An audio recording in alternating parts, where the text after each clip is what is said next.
ನಮಸ್ಕಾರ ಸ್ನೇಹಿತರೆ, ನಾನು ನಿಮ್ಮ ಲಾವಣ್ಯ. ತಮ್ಮೆಲ್ಲರಿಗೂ SPB ಸ್ವೀಟ್ ಮೆಮೊರೀಸ್ ವಾಹಿನಿ ಕಡೆಯಿಂದ ಆತ್ಮೀಯವಾದ ಸ್ವಾಗತ. ನಾನು ಈ ದಿನ ತಮ್ಮೆಲ್ಲರೊಂದಿಗೆ ಅಜ್ಜಿ ಹೇಳಿದ ಕತೆ ಎಂಬ ಪುಟ್ಟ ಕಥೆಯನ್ನು ಹಂಚಿಕೊಳ್ಳಲು ಬಂದಿದ್ದೇನೆ. ತಮ್ಮಲ್ಲಿ ಯಾರಾದರೂ ಹೊಸಬರಾಗಿದ್ದಲ್ಲಿ ನಮ್ಮ ಚಾನಲ್ಗೆ ಸಬ್ಸ್ಕ್ರೈಬ್ ಮಾಡಿ ಮತ್ತು ನನ್ನ ಈ ವಿಡಿಯೋ ತಮಗೆ ಇಷ್ಟವಾದಲ್ಲಿ ತಪ್ಪದೆ ಲೈಕ್ ಮಾಡಿ, ಕಾಮೆಂಟ್ ಮಾಡಿ ಮತ್ತು ಶೇರ್ ಮಾಡಿ.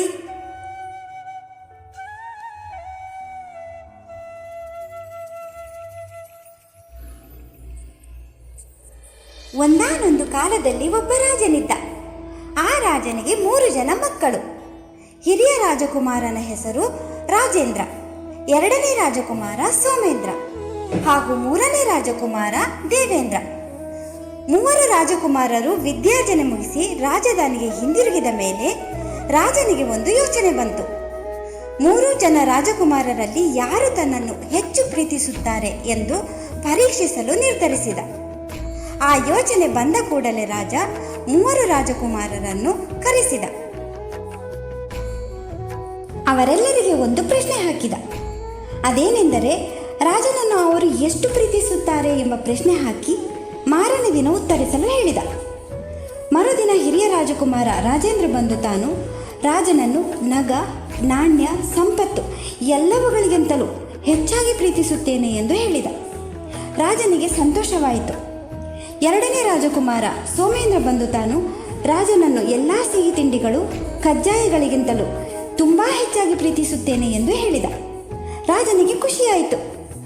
3ನೇ ರಾಜಕುಮಾರ ದೇವೇಂದ್ರ ಬಂದು ತಾನು ರಾಜನನ್ನು ಉಪ್ಪಿಗಿಂತ ಹೆಚ್ಚಾಗಿ ಪ್ರೀತಿಸುತ್ತೇನೆ ಎಂದು ಹೇಳಿದ. ರಾಜನಿಗೆ ತುಂಬಾ ಕೋಪ ಬಂತು. ತನ್ನನ್ನು ಆ ಕನಿಷ್ಠ ಉಪ್ಪಿಗಿಂತ ಪ್ರೀತಿಸುತ್ತಾನೆ ಎಂದು ಹೇಳುತ್ತಾನಲ್ಲ ದೇವೇಂದ್ರ ಎಂದು ರಾಜ ಕೋಪದಿಂದ ದೇವೇಂದ್ರನಿಗೆ ಬೈದು, ನನ್ನನ್ನು ಪ್ರೀತಿಸದ ಮೇಲೆ ನನ್ನ ರಾಜ್ಯ ಸಂಪತ್ತು ಯಾವುದರಲ್ಲೂ ನಿನಗೆ ಹಕ್ಕಿಲ್ಲ ಎಂದು ಹೇಳಿ ದೇವೇಂದ್ರನನ್ನು ರಾಜ್ಯದಿಂದ ಹೊರಕ್ಕೆ ಹಾಕಿಬಿಟ್ಟ. ತಂದೆಯು ತನ್ನನ್ನು ಮನೆಯಿಂದ ಹೊರಗಾಕಿದ್ದಕ್ಕೆ ದೇವೇಂದ್ರ ತುಂಬಾ ನೊಂದುಕೊಂಡ.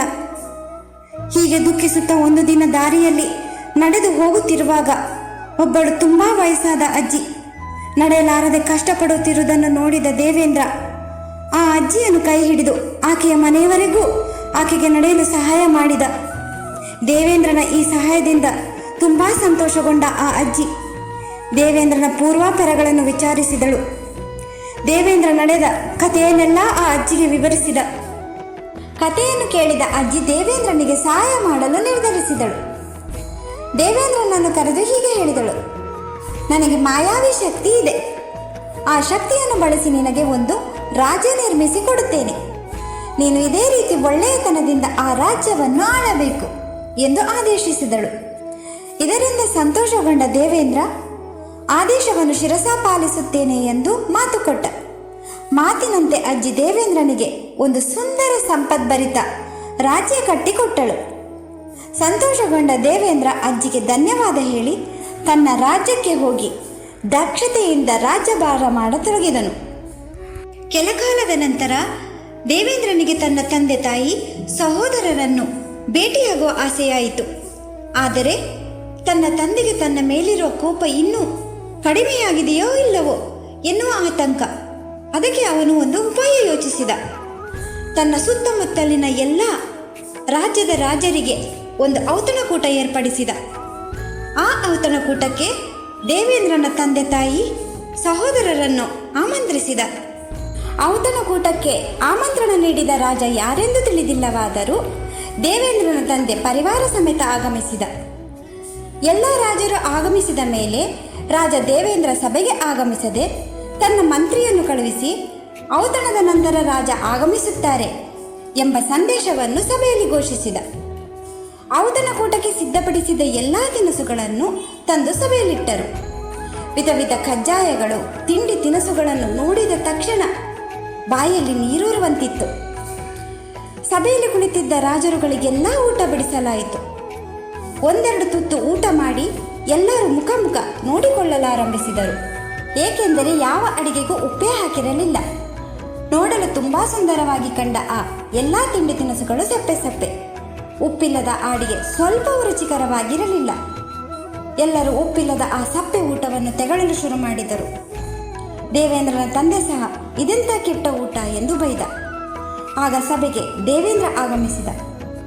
ಉಪ್ಪಿಲ್ಲದ ಊಟ ತಯಾರಿಸಿದರ ಕಾರಣ ಘೋಷಿಸಿದ. ತಾನು ತನ್ನ ತಂದೆಯನ್ನು ಉಪ್ಪಿಗಿಂತ ಹೆಚ್ಚಾಗಿ ಪ್ರೀತಿಸುತ್ತೇನೆಂದಾಗ ತನ್ನ ತಂದೆ ಉಪ್ಪನ್ನು ತುಂಬ ಕನಿಷ್ಠ ವಸ್ತು ಎಂದು ಪರಿಗಣಿಸಿ ತನ್ನನ್ನು ಮನೆಯಿಂದ ಹೊರಗೆ ಹಾಕಿದ ವಿಷಯ ತಿಳಿಸಿದ. ಅದಕ್ಕಾಗಿಯೇ ಉಪ್ಪಿನ ಬೆಲೆಯನ್ನು ಎಲ್ಲರಿಗೂ ಮನವರಿಕೆ ಮಾಡಲೆಂದೇ ಉಪ್ಪಿಲ್ಲದ ಅಡುಗೆಯನ್ನು ಎಲ್ಲರಿಗೂ ತಿನ್ನಿಸಿದ್ದಾಗಿ ಹೇಳಿದ. ಆಗ ದೇವೇಂದ್ರನ ತಂದೆಗೆ ತಾನು ಮಾಡಿದ ತಪ್ಪಿನ ಅರಿವಾಯಿತು. ದೇವೇಂದ್ರನಲ್ಲಿ ಕ್ಷಮೆ ಕೇಳಿದ. ದೇವೇಂದ್ರ ಮತ್ತೆ ತನ್ನ ತಂದೆ ತಾಯಿ ಮತ್ತು ಪರಿವಾರದೊಡಗೂಡಿ ಸಂತೋಷವಾಗಿ ಒಳ್ಳೆಯತನದಿಂದ ರಾಜ್ಯಭಾರ ಮಾಡಿದ. ನೀತಿ: ಪ್ರತಿಯೊಂದು ವಸ್ತುವಿಗೂ ಅದರದೇ ಆದ ಬೆಲೆ ಇರುತ್ತದೆ. ಯಾವ ವಸ್ತುವನ್ನು ಅಥವಾ ಯಾರನ್ನು ಕನಿಷ್ಠ ಎಂದು ಹೀಯಾಳಿಸಬಾರದು. ಅಜ್ಜಿ ಹೇಳಿದ ಈ ಸುಂದರ ಕತೆ ನಮಗೆಲ್ಲರಿಗೂ ಒಂದು ದೊಡ್ಡ ಪಾಠ ಕಲಿಸುತ್ತದೆ. ನಾವೆಲ್ಲರೂ ಪ್ರೀತಿಯಿಂದ ಮತ್ತು ಸಮಾನತೆಯಿಂದ ಬಾಳಬೇಕು. Remember, every person and everything has value.